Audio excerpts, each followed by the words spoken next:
இந்த பாலத்தை பற்றிய ஒரு ஆரம்பம், இந்த பாலம் இப்படித்தான் திறக்கப்பட்டது என்கின்ற ஒரு புகைப்படம் முகநூல்களில் பரவலாக வந்து கொண்டிருக்கின்றது. அதில் கூட 1928 ஆண்டு தான் இந்த பாலம் கட்டப்பட்டு முடிக்கப்பட்டது என்று அந்த புகைப்படத்தில் காட்டப்படுகின்றது.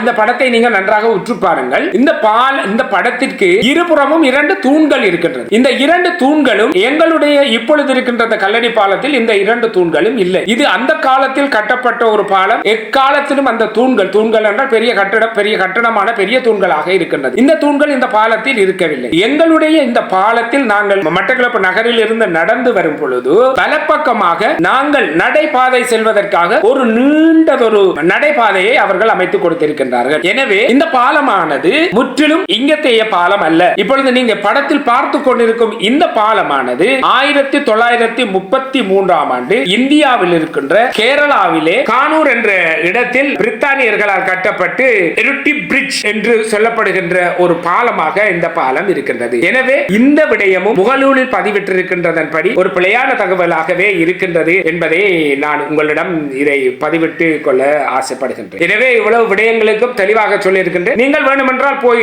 லேடி மெனிங் பிரிட்ஜ் அல்லது கல்லடி பாலம் என்று நீங்கள் தேடி பார்த்தால் இதற்குரிய விவரங்கள் கிடைக்கும். பாலமானது 1920 ஆண்டு கட்டப்பட்டு 1923 ஆண்டு இந்த பாலம் கட்டப்பட்டதற்கான சில புகைப்படங்களும் எனக்கு கிடைத்திருக்கின்றது. அந்த புகைப்படத்தை தான் நீங்கள் பார்த்துக் கொண்டிருக்கின்றீர்கள். 1923 ஆண்டு கட்டுமான பணிகளில் இறுதி கட்டங்கள் நடைபெற்றுக் கொண்டிருக்கும் பொழுது எடுக்கப்பட்ட புகைப்படம் தான் இந்த புகைப்படம். எனவே இந்த புகைப்படத்தை வைத்து அடிப்படையாக வைத்து பார்க்கும் பொழுது 1924 ஆண்டு இந்த பாலம் கட்டப்பட்டதாக கூறப்படுகின்றது. எனவே இந்த பாலத்தை வெறுமனே இரும்புகள் சீமேந்துகள் கொண்டு பாலம் கட்டப்பட்டிருக்கின்றது. இந்த பாலத்தை ஒத்ததாக ஓட்டமாவடி பாலம் இருந்தாலும் இந்த கல்லடி பாலத்தான் இலங்கையிலேயே மிகப்பெரிய நீண்ட பாலமாகவும் ஒரு பிரசித்தி பெற்ற பாலமாகவும் திகழ்வதை எம்மால் அவதானிக்க முடிகின்றது. 1924 ஆண்டுக்கு முற்பாடு இந்த பாலம் கட்டுவதற்கு முற்பாடு இலங்கையிலே கிழக்கிலங்கையிலே வித்துவானாகவும் கிழக்கிலங்கை மண்ணின் ஒரு மகத்துவமான ஒருவராகவும் இருந்த சுவாமி விபுலானந்தர் கூட